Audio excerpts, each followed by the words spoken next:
I got some tea to spill, so if you're ready to chill, take a Jill pill. Hello, hi, it's me, Jill. I'm back. You're back. What's up? Hope you're doing great. Hope you've had a good week. I just want to kind of start and jump into this. I've been really hooked on Love is Blind, and I'm not going to give you any spoilers right now because maybe you're watching it, maybe you're not. I know a lot of you are watching it because I've talked to you a lot about it, but Love is Blind is my guilty TV pleasure right now. And the thing is that I'm having a hard time. Well, there's a lot of weather still. We're still getting all the snow. It's supposed to be spring any day here. And it's just like, oh, here's another 3 inches of snow. Here's some ice on top of that.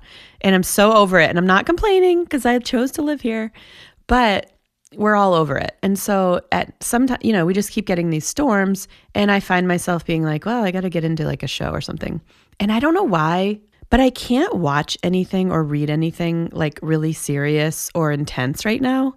I feel like my brain just can't handle it. So the perfect solution to me is Love is Blind.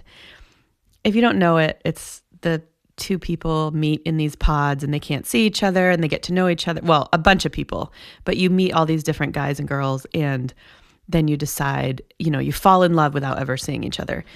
Do I believe it? Guys, does it matter? I don't know. It's interesting. I think it's like, I love human psychology and just relationships and people. So I find it fascinating. And then you get to know these different individuals who are wackadoodle, most of them, honestly. I love you guys. If you're listening, I know you're not. Nobody's listening from Love is Blind. That would be the day, wouldn't it?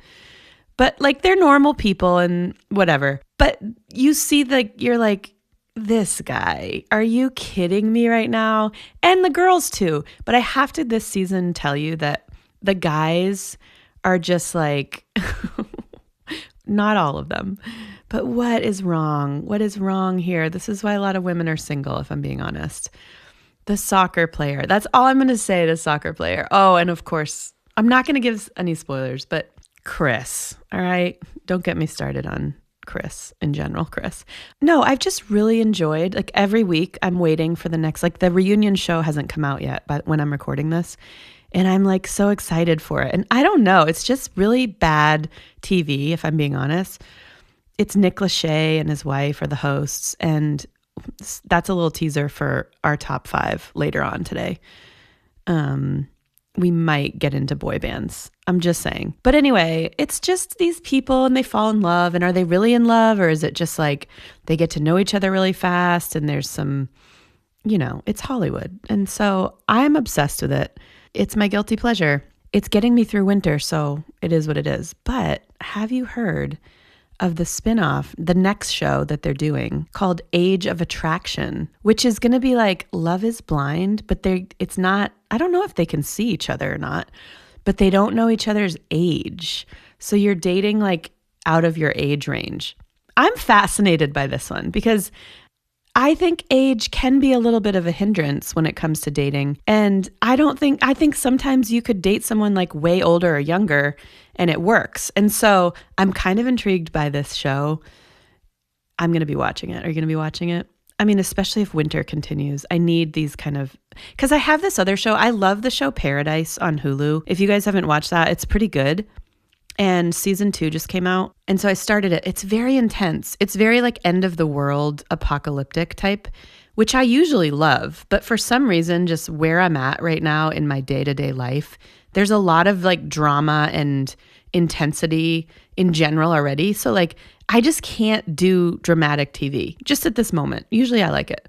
So I'm all about, if you have any reality shows that are kind of like Love is Blind, that you're like, oh, have you ever done that? Let me know, because I need some just really dumb TV, and that would really make me happy. I think what's so interesting about TV now is it's so much like it used to be, just actors. The like famous people were on TV, and now it's infiltrated with just normal people. I don't know if I'll call them normal, but people that are on these reality shows. I mean, that's been going on for like 20 years probably, but I just kind of think I'm more fascinated by normal people than celebrities in a way. It's like the other day I'm watching the news because all this stuff's going on, obviously, all around the world. And this woman's on TV and she's like being interviewed from Dubai. she's being interviewed because she's stuck in Dubai on a business trip or I don't know. And I'm like, man, she looks so familiar to me. Who is that? Like, and then I'm thinking like, it's probably some news anchor or something. No, it was my high school class president from Portsmouth, New Hampshire. She was on the news. And I was like, oh my gosh, that's so random. Anyway, that's just a side story. But normal people on TV, like, I know this is going to make me nerdy, but I do like Wheel of Fortune and Jeopardy. I don't watch it every night, but if I'm just like, if it's on and I'm not doing anything else, I might throw it on there. You know what I mean? And I think my favorite thing and least favorite thing about Wheel of Fortune and Jeopardy is when they do the little like quips or anecdotes, if you will, about themselves in between like rounds 1 and 2. So the host will come over, you know, and be like, so Johnny, you're from Pocatello, Idaho. Tell me about the time you got stuck in the hay pile. And then these people have this weird story and they're like, you know, like I was watching Jeopardy the other night. I know I'm a loser. We've already established this, so just go with it. But the guy was like such a nerd, and I love nerds, but he was such a nerd. And the host was like, tell me about your family. He's like, well, you know, a lot of people are Disney families and a lot of people are cruise families and golf families, and we're a scuba family. And he just like goes, and I'm like, how long did you try to come up with the story for this segment? Like, how did you get to the point where you were like, you know, what's going to be the most interesting thing that I'd like to talk about is how we go scuba diving. And that is interesting. I'm not saying it's not, but like, I'm curious in the human mind and how these people come to the decision to tell the story that they tell. Because I find those stories like very odd, you know? A lot of times it'll be like about their engagement or something like that. Or if it ties into Wheel of Fortune or Jeopardy, that's cute. But some of the stories I'm like, really? You have 30 seconds to share your most interesting story on national TV. And that's what you're going with? That's fine. I love it. You know what? I'm here for it. I feel like I sound so judgy. Here I am having my own podcast with like the dumbest stories ever. So I'm not one to judge. I just am fascinated by it. You know what is fun though? Like Jeopardy. I like Jeopardy. I'm not quite smart enough to be like, I get some of them, but I'm not that smart. So what is fun though is Celebrity Jeopardy, because they dumb down the answers just a little bit. And my friends and I had 2 friends visiting, I don't know, probably a year or 2 ago. And I think there was bad weather, so we couldn't go out. So we had a few adult beverages and we were watching TV, and Celebrity Jeopardy was on.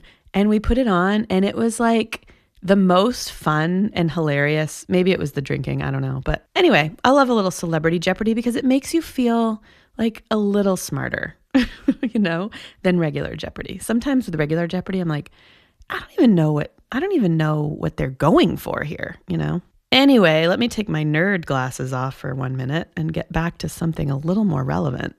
I do have a little rant today, and this is just like something that's been driving me crazy. Do you guys notice, do you think that headlights on cars are brighter than they used to be? Because I got a new car like 2 years ago maybe, and my lights are really bright, to be honest. They really are. But people flash their lights at me. If I'm driving at night, 100% of the time, someone's going to flash their lights at me. And you know when, because they think my high beams are on. And they are so pissed at me. Like I can just tell. They're like flashing them. And I'm like, so I flash mine to show like, no, they can get brighter. Watch this. But I also can't, you know how I told you I like to talk to other drivers, but they can't hear me. So I'm like, I feel so bad because it does stink when you're driving at night and someone's brights are in your face. It is dangerous and it's hard, but I don't have my brights on. They're just really bright. And I do think the new cars have a lot brighter headlights, and I don't know how to dim them. I don't know how to, I guess I could take it to the dealer, but I'm not going to do that. Like, I'm not going to do it. So I just feel bad all the time that people are like mad at me for because I feel like I'm a pretty responsible driver, like, because I want other people to be responsible with me, you know? So I'm going to put my blinker on if I'm turning at a light, not as I'm in the middle of the intersection. Like I'm going to try to, I'm not perfect. Well, you guys know that already. No, I'm just kidding. But like, I'm going to try to be respectful as a driver. That's just one of my values in life. So when people think that I'm being disrespectful, and I have a problem, guys. I feel too much. I'm like too empathetic. I feel bad too much for things that I shouldn't. My brights aren't on, okay? It's not my fault. But I do feel bad because it's right in their face. And I know it's probably some old lady that's like, turn your brights off. I can hardly see. And then I've caused this. Ugh, guys, I need therapy, I think. Anyway, I know you might be listening to this like not the week that it comes out, but have you had a weird week? I've had a weird week. And I don't have a conspiracy theory to talk about this week. I mean, I have a million conspiracy theories to talk about, probably more than ever, to be honest with you. But I'm going to wait. I'm going to wait on a conspiracy theory this week. I'm really not going to dive into one. I do want to talk about cults, which is one of the things I talked about early on getting into. And so I think next week I'm going to dive into a cult. I'm not going to dive into a cult. I hate that term, dive in, but it's like such a podcast term that people say. And I've really committed to try to not say it a lot, but it's hard not to be honest with you. So I'm going to try next week to talk about a cult. Cults in general, but maybe I might pick a specific one that just intrigues the crap out of me. I'm so intrigued by cults, guys. Oh, let's go next week. We're going to do it. So my dad this week, my dad is, in his 70s. He doesn't do technology very well. Like he just got an iPhone a couple years ago, and he only you know how you get your screen time report every Sunday or whatever? And mine will be like an absurd amount because I work on my phone. I live on my phone. And if I happen to see his screen report, he'll be like, oh, I got my screen report. It was 37 minutes for the whole week. Like literally, I don't even know how that's possible. The only thing he does is make calls, texts, and he has like this flight tracker app. So whenever a plane goes over his house, he'll like pull it out and look at it, and he'll be like, oh, flying from JFK to Portugal, and that's his entertainment. It's really cute, actually. But anyway, he was talking the other day. I mean, he just does not do technology, and that's great. Like he reads, he watches TV and stuff, but he just doesn't use his phone. So the other day he was like, do you think that I should be on Facebook? And I was like, God, no, I don't actually think that. Please do not ever get on Facebook, And I mean that with the love in my heart, but he was saying that because there's some stuff going on with like people and friends in his life that he misses out on because I don't know if you know, the 70 and 80-year-olds on Facebook, they live large. They share a lot of obituaries. They share illnesses. I mean, they share high school memories. It's a crazy place, I'm telling you. And like, I know my dad is bored and there's not a lot going on, but I'm like, I don't think we should get you on Facebook. And here's why. Number one, I don't have time for another full-time job. You know what I mean? Like I have enough work as it is, and trying to teach you and get you onto Facebook it's gonna take up another 20 to 30 hours a week for me. Your screen time is about to just skyrocket, triple, quadruple, more than that. Number two, the drama that could potentially unfold and just be added into your life by getting on there it's not worth like likes and, shares. It's just not worth it. And number three, I just don't want you to get scammed. And I feel like with aging parents, they are vulnerable to scams and like being tricked and we're all going to get there. So it's not like I'm making fun or anything. It's just, it can be tricky when you get an email that looks like it's from Apple and it's actually not, and you click the link, those kind of things. So I'm like, no, I don't think you should get Facebook. I beg you to not get Facebook, please. Also, like, that's, let me keep my territory there. I'm just kidding. Are your parents on Facebook, and how is that going for you? And I do have like older relatives and like my friends' moms and stuff that are on there. And they, there's always like a little error they make where they mean to like send a message and they post it on their feed. And they're always sharing something like, it's basically like those chain mail things that you used to get. It's like, send this to 10 people, or Facebook is going to start using your pictures across the world. And, it's like, oh, Susie's mom did that. And you have compassion for it. But at the same time, I just don't want to deal with that with my dad. So, but that being said, One of the things that a lot of people did want me to talk about when I started this podcast was just touch on what it's like being a caregiver for aging parents and dealing with my mom with dementia and walking through that process. And so I thought today I would share a little bit about it. I'm not going to go like super deep into it because a lot of it is personal for me, and I do share elements of it online and stuff. But at the same time, a lot of it is more personal and just, kept within family. But I know a lot of people have questions and just have interest in that part of my life because they see it either coming in their own lives or they're dealing with it. And people do ask me about it a lot. So I am really open to talk about it and just kind of share what my story has been like with this process. And the main thing I think I want to talk about, and this will be relevant whether you're dealing with this or not, because the main thing I want to talk about in this is the grief aspect. And I think all of us have dealt or are dealing with or will always deal with grief on some level. That's just a part of life, 100%. And it comes in so many different forms. And I'm never going to be able to name every grief you've ever navigated, but I know that we've all dealt with stuff. And I think the thing that's been the most interesting for me in what I've learned through the dementia part of this journey is the idea of ambiguous grief. Because I think a lot of people think of grief as somebody died and then you start this grieving process and there's stages of it. And that is true. I think that's like the general understanding of grief. But what I've learned and was what I did not expect over the past 6 or 7 years, my mom was diagnosed in 2019. And so it's been 6 or 7 years that we've been going through this as a family. And I knew, eventually she would die and that would be a grievous process. This is what she will die from most likely. That's what we knew when we started.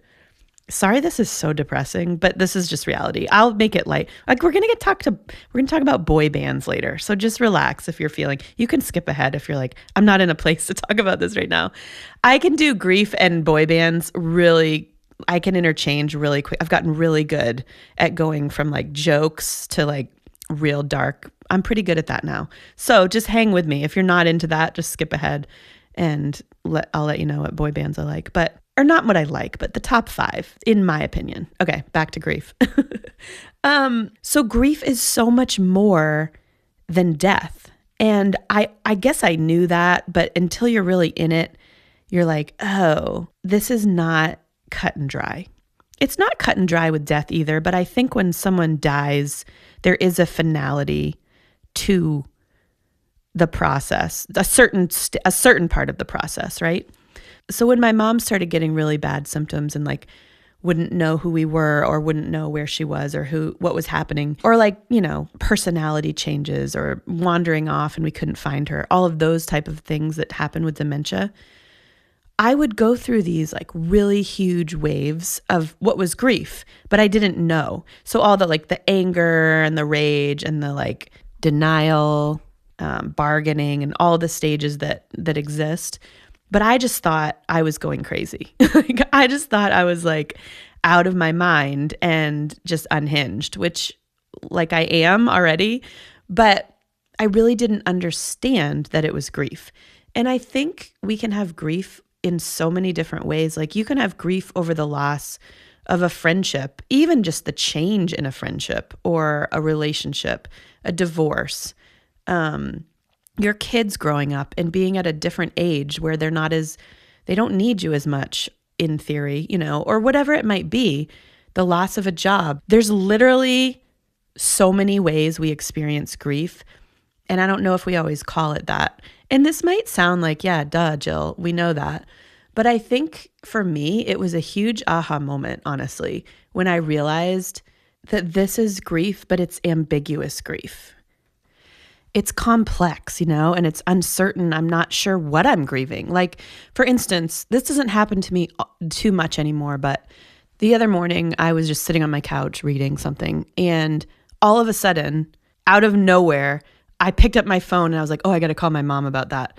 I haven't been able to have a normal conversation with my mom in 5 years. You know what I mean? And so it's like, and I know this happens when people have passed as well.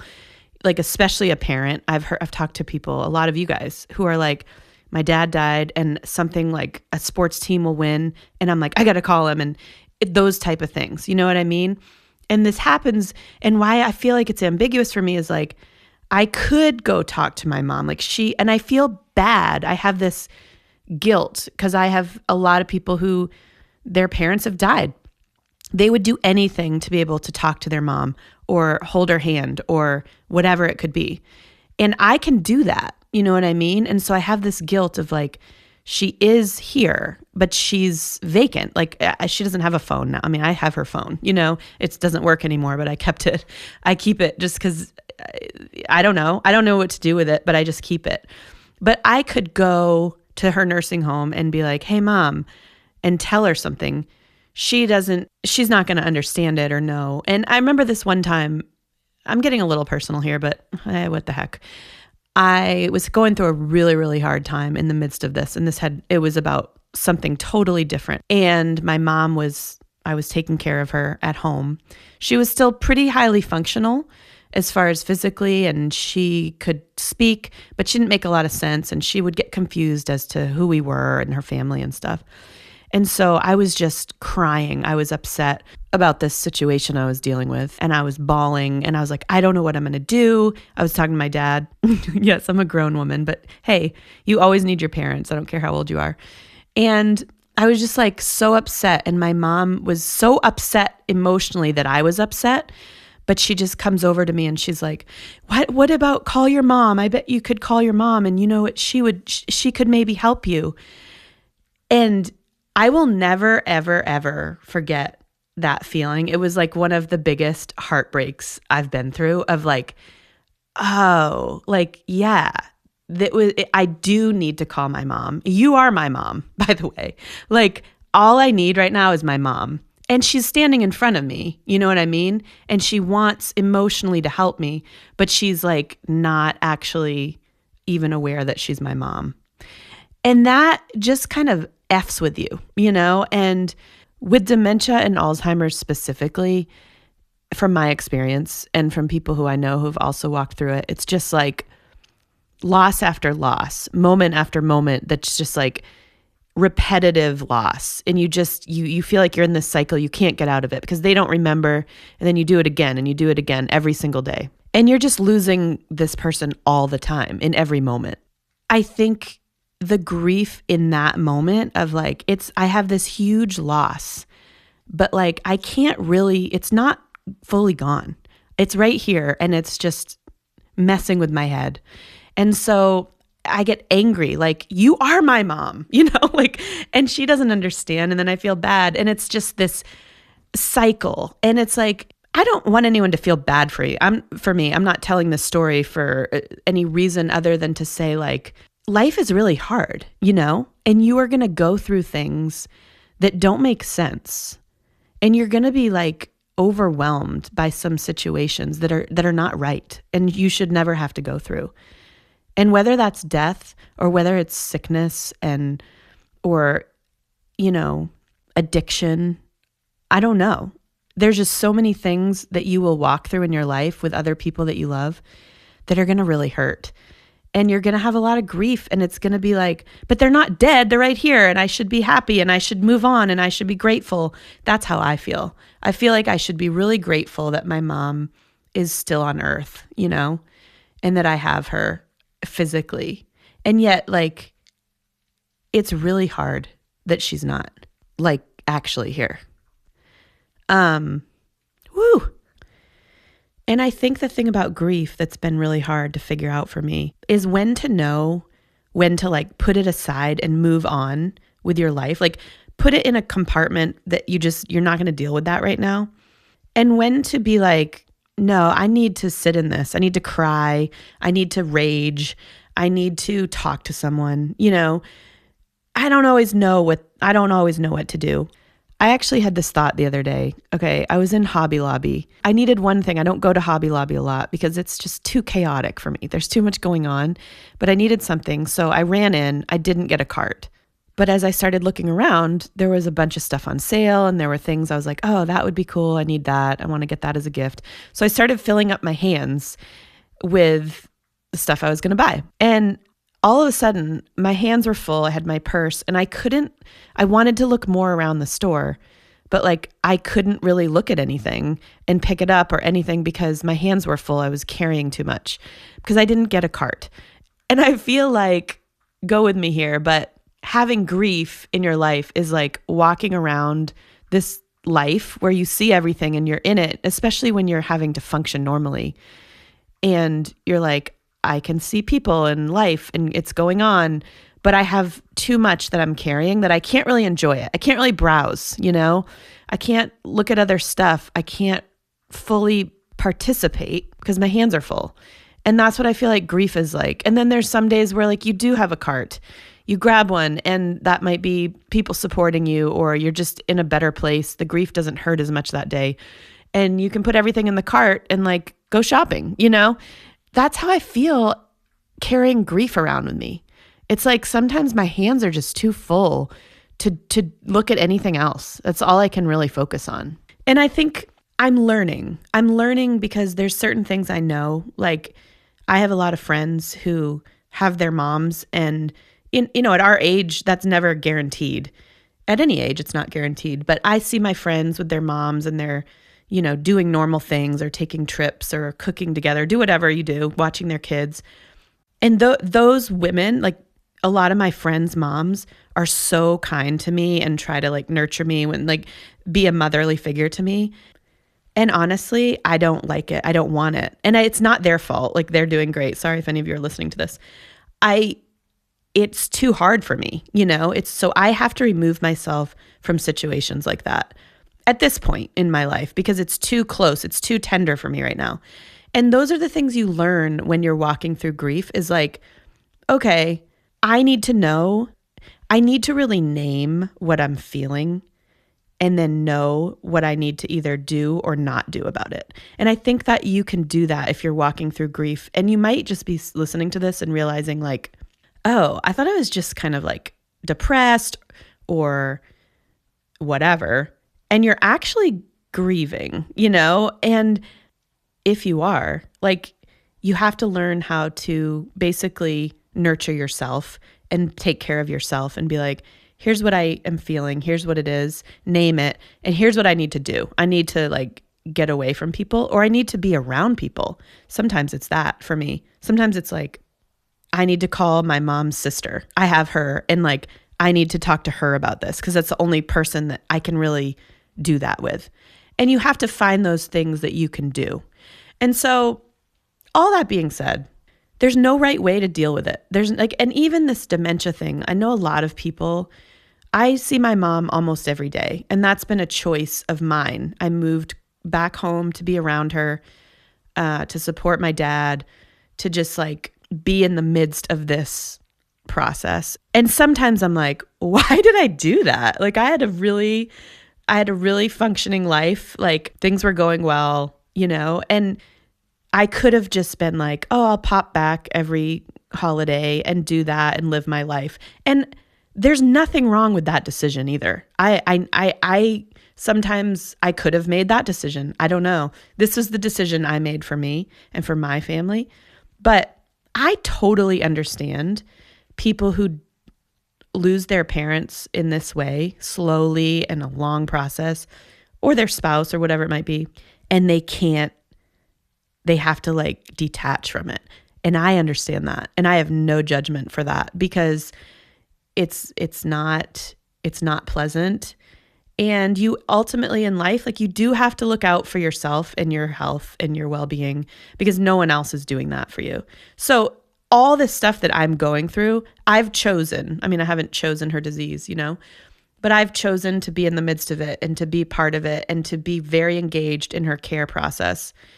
And so with that, I have to understand the grief that comes along with it and how I'm going to manage it and how I'm going to deal with it.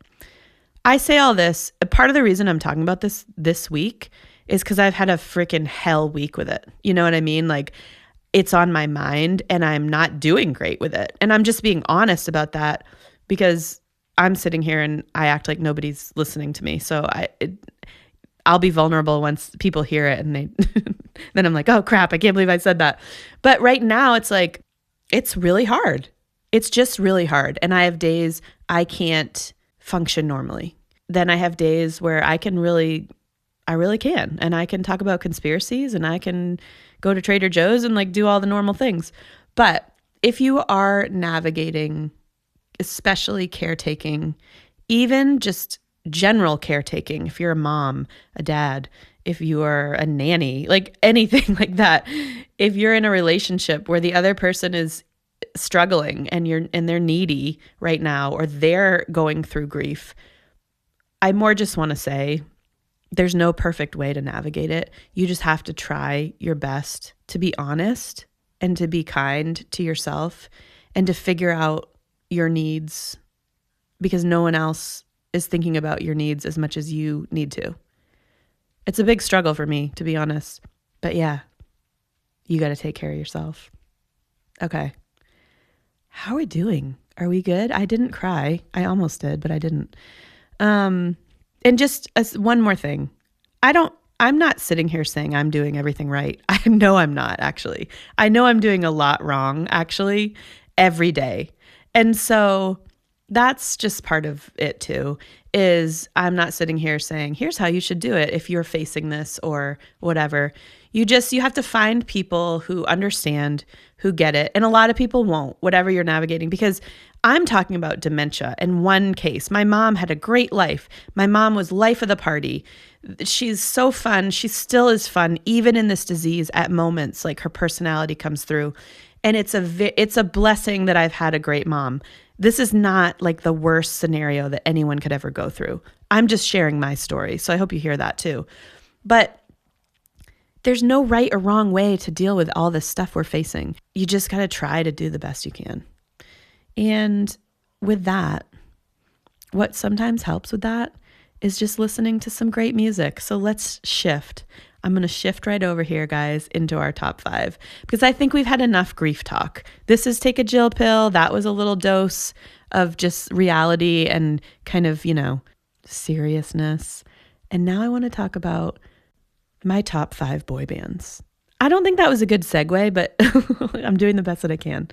All right, guys, I don't have a top 5 jingle yet. Like I told you, this week has not been my greatest week. So I didn't put a lot of effort into finding new jingles, but top 5 boy bands. Somebody requested this and I love it because I feel like I grew up in the boy band era, like just when boy bands were everything, I was in like high school and college when Backstreet Boys and NSYNC were the top 2 bands in the world. And it was like, who do you like? Who do you not like? And oh man, I'll get into that. But I know boy bands have been around a lot longer than that, and they continue to be around. But I do feel like if you were a child born in like anywhere in the 80s, really, you were right in that sweet spot for boy bands. So let's go, okay? My top 5 boy bands. Starting at number 5, this is sort of a dark horse, I think, but also underrated. Number 5 is Hanson, okay? Hanson was so good, and they were kind of missed the mark. I don't know what year they came out. Did they come out before like NSYNC and Backstreet Boys? I can't remember. But you know Hanson. I mean, come on, mbop. What were they saying? What did it mean? Nobody knew, but nobody cared. And they just like hit TRL with like these 3 brothers who they were so talented, right? Now, the only one that really mattered was Taylor Hanson, if we're being honest, from a teenage girl perspective, because he was the heartthrob. He was like right in the middle. He was probably like, 15 or 16.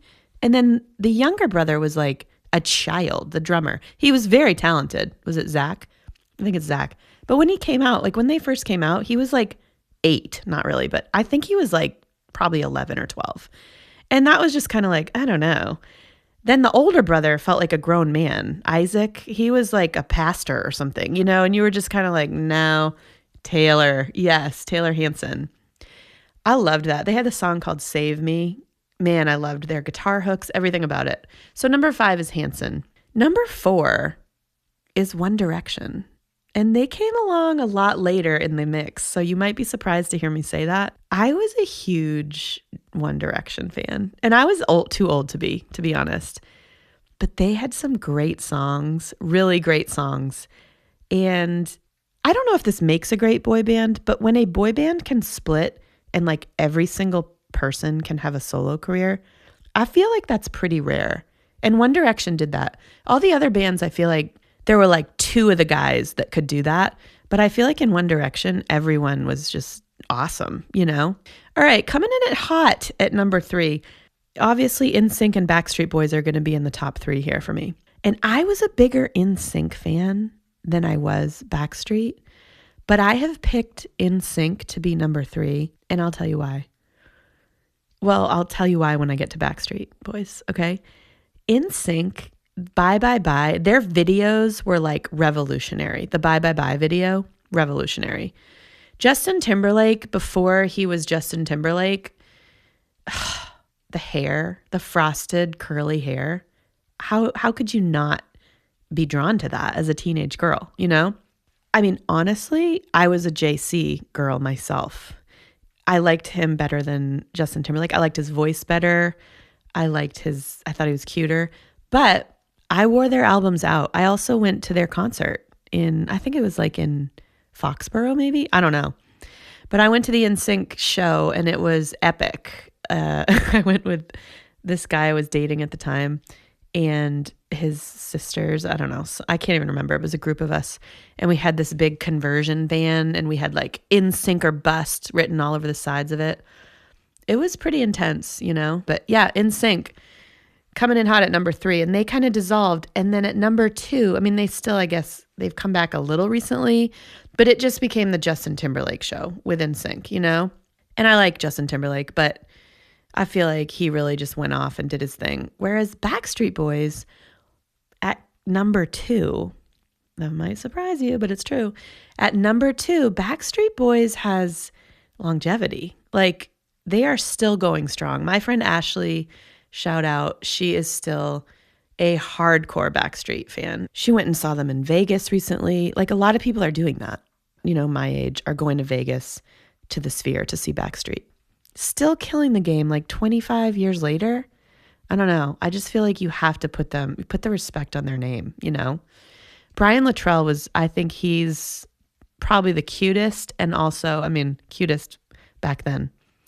And also, I liked his voice the best, you know? There was always like one guy in those bands who was like, would not like the others, you know? Like Chris Kirkpatrick and Howie, whatever his name was. Those were the 2 that you were like, oh, how did they get there though? You know? But they did, and good for them. Not, you know? All right, here we go, guys. And you might know this because I've let on before that I'm obsessed with this band, but no, it's not New Kids on the Block. I was too young for that, okay? No, it's not O-Town, even though I was a huge O-Town fan and making the band, but they didn't have like a ton of hits, you know? No, it wasn't 112, although I did love me some R&B from 112. Cupid Doesn't Lie, you know? But the number 1 band, boy band, on my top 5 list today is obviously Boyz II Men. Hello, was my first CD. Wanye Morris will always be the love of my life. If I ran into him right now, watch out, you know? And so I loved Boyz II Men. I will always, like, you would be in junior high and just having like the most dramatic breakup with your boyfriend that literally you'd been going out with for 1 week, which meant he wrote you a letter and asked you to go out and you never spoke. And then he would send you another note that he was going to start dating like Emily White or something, you know? Sorry, Emily, I don't know, your name just came to mind. And then all of a sudden you would hear End of the Road you would just play it over and over in your Walkman, you know, your Discman. Although we've come. And you would just feel all the emotions of a 12 or 13-year-old girl. And Boyz II Men delivered that for you. And so they have to be my number 1 boy band. I could still jam out to Boys to Men any day of the week and I would feel elation, really, is what I would feel. So that's my top 5 boy bands. Would love to hear yours and would love to hear where you disagree with me on this, because I know some of you are like, absolutely not. I would not put Backstreet above NSYNC or whatever it might be, but let me know. All right, guys, let's do some listener questions before we go to the Jill Pill dose of the week. All right. I love this question. And it is, what makes you feel youthful as an adult? What a great question. I had to think a little bit about this, and I thought of 2 things that really make me feel youthful. Number 1 is just eating an ice cream on a cone, just licking it. I don't know. There's something about eating an ice cream cone just makes me feel very youthful and young and spry, you know? And number 2, the other thing that makes me feel youthful is jumping on a trampoline. I had a trampoline when I was a kid out in my yard, and I spent hours and hours and hours on it. Now, I'm old enough now that I don't know if it would really make me feel youthful. It would probably like kill me at this point. But a few years ago, I went to a trampoline park, and there's something about just like bouncing up high and just like letting loose that just makes you feel like a kid, you know? You're just kind of like out of control and your body is kind of like, wah. And it's really fun. And you do hurt afterwards now at this point, but it still makes you feel young. So that would be my answer for what makes me feel youthful. Next question. What's your favorite song you've ever written or recorded? Well, my favorite song, probably, I have 2. I can't do one answer to these guys. You know what I mean? Like, why is that so hard for me? Here are my 2. They're both Jill and Kate songs so far right now. So maybe I'll write an original that's just me that will top this. But for right now, my top 2 favorite songs I've ever written or recorded are My Love, which is from our Heart of Stone album. I just like that song. I like the lyrics a lot. It meant a lot to us when we wrote it. And it's been sung at like a lot of weddings and people have tattoos of it. It's just like, it's an important song that meant a lot to me, meant a lot to us, and then it meant a lot to other people, which is kind of the coolest feeling ever when you're an artist and a writer, when someone resonates that much that they want to use your song or your lyrics, either at an event like a wedding or, you know, put it on their skin, you know, that's kind of crazy, but awesome. So that would be number 1. And then probably the other song is Nashville. That was probably just my favorite song I've ever written, for a lot of reasons, but yeah. Okay. One more question. What is your favorite guilty pleasure app on the iPhone? I like this one. Okay. Everyone has one, right? And this is recent for me. Okay. This is like, cause I usually am a word game person. Like I'll play Boggle or, you know, I used to do Candy Crush when it was kind of a thing. I'll Angry Birds. Like I would get into some of that stuff. I'm not proud to say it, but I would. But my new one, it's video poker, jacks or better. It's not for money. It's just for credits. Because if I did real money on there, it'd be a problem. It'd be a real problem. Because I do love going to the casino and playing video poker. So instead of going and spending real money, I just do it on my phone. And it numbs me out in a great way. I go through phases like that. You know what I mean? I just told you about the grief and the like whatever I'm going through in my life right now. So it's Love is Blind and it's video poker, jacks are better, you know? You do what you got to do. I could be doing a lot worse. And I mean, I did tell myself the other week, I'm like, I'm not drinking this week because I'm getting too used to just having wine every night or whatever. And so I didn't even have wine at my house. I was like, I'm not doing it unless I go out or something.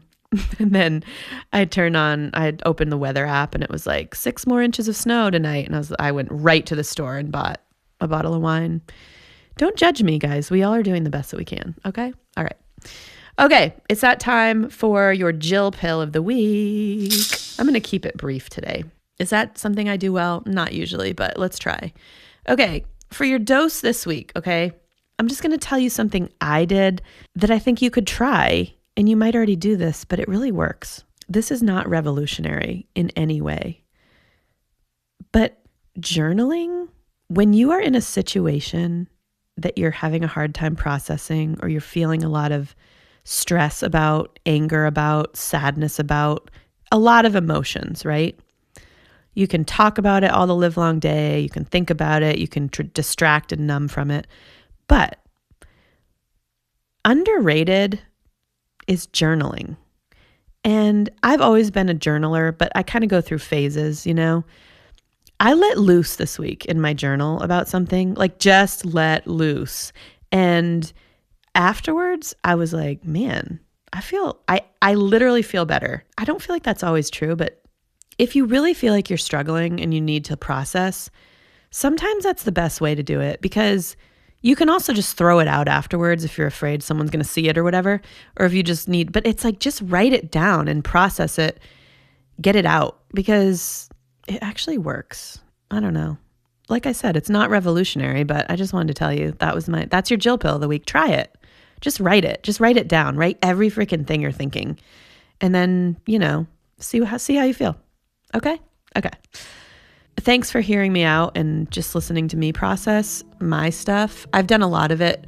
I've done a lot of processing over the last several years to where I feel like I can talk pretty freely about it, but I am in grief, in active, ambiguous grief daily, honestly. And I know a lot of you are too. And there's no right way to do it. And so I don't even know if it's right me talking about it like this, but I don't really care. It's just what I'm doing. So I hope maybe you took something from it that's helpful, and I appreciate you guys being here. Feel free to reach out to me at Jippy Music on Instagram, or Take a Jill Pill Podcast on Instagram, or takeajillpillpod@gmail.com. And we will talk next week about some cults, or at least a cult. You can let me know if you have one that you'd like me to start with, but I have a few in mind. So, all right, guys. Thanks for listening. Have a great week. Until next time, be good. Take a Jill pill. Bye.